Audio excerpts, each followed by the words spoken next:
ज़िला पुंछ की तहसील मंडी में आज महकमा पीडीडी की जानिब से बिजली की चोरी करने वालों के खिलाफ सख्त कार्रवाई की गई है। महकमा के मुलाजमीन ने मुख्तलिफ मकामात पर छापेमारी की और गैर कानूनी तरीक़ाकार से हीटर और बॉयलर इस्तेमाल करने वालों का सामान जब्त कर लिया। कई हीटर और बॉयलर महकमा के मुलाजमीन ने जब्त किए और कई जगहों से बाईपास तारें भी निकाल ली गई। इस हवाले से महकमा पीडीडी के ज़िम्मेदारान ने अवाम से अपील की है कि वो उतना ही लोड इस्तेमाल करें जितना उन्होंने महकमा से इजाज़त ली है। वहीं महकमा की जानिब से कहा गया है कि ओवरलोडिंग की वजह से अक्सर अनशेड्यूल कट्स होते हैं और तारें भी कई मकामात पर जल जाती हैं। इसलिए आवाम महकमा का साथ दे और ओवरलोडिंग से बचे ताकि सर्दियों के मौसम में बिजली की तरसील को बहाल रखा जा सके। मंडी से देखिए रियाज मलिक की रिपोर्ट।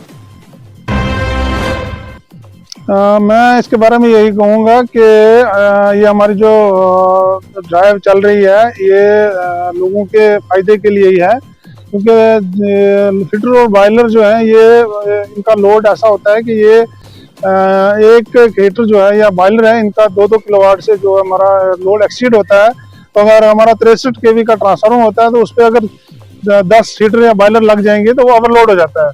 उसकी वजह से हमारे जो कनेक्टर स्नैप होता है, ट्रांसफार्मर डैमेज होता है, उसकी वजह से बहुत प्रॉब्लम आती है।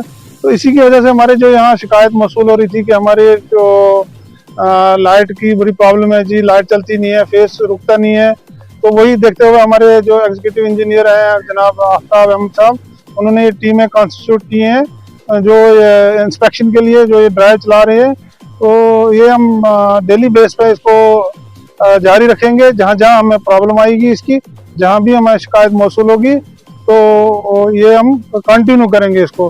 तो मैं लोगों से यही अपील करूँगा कि इसमें हमारा कॉपरेट करें, हम तावन करें ताकि वो भी जो ज़्यादा से ज़्यादा हम उनको लाइट दे सकें। अगर इसके बावजूद भी लोग हमारा ये कॉपरेट नहीं करते हैं या ये चीज़ें दोबारा लगाते हैं तो हम इनको जो भी पावर का एक्ट होगा उसके खिलाफ उनके सख्त से सख्त जो कार्रवाई करेंगे उनके खिलाफ। लोगों से मैं यही अपील करूँगा कि इन चीज़ों से ग्रेज करें। अगर आपने ज़्यादा से ज़्यादा पावर देखनी है तो इन चीज़ों से ग्रेज करें ताकि आपको पावर हम ज़्यादा से ज़्यादा दे सकें, ताकि पावर चले, ओवरलोडिंग ना हो। तो पावर जितनी ओवरलोडिंग कम होगी उतना पावर ज़्यादा चलेगी।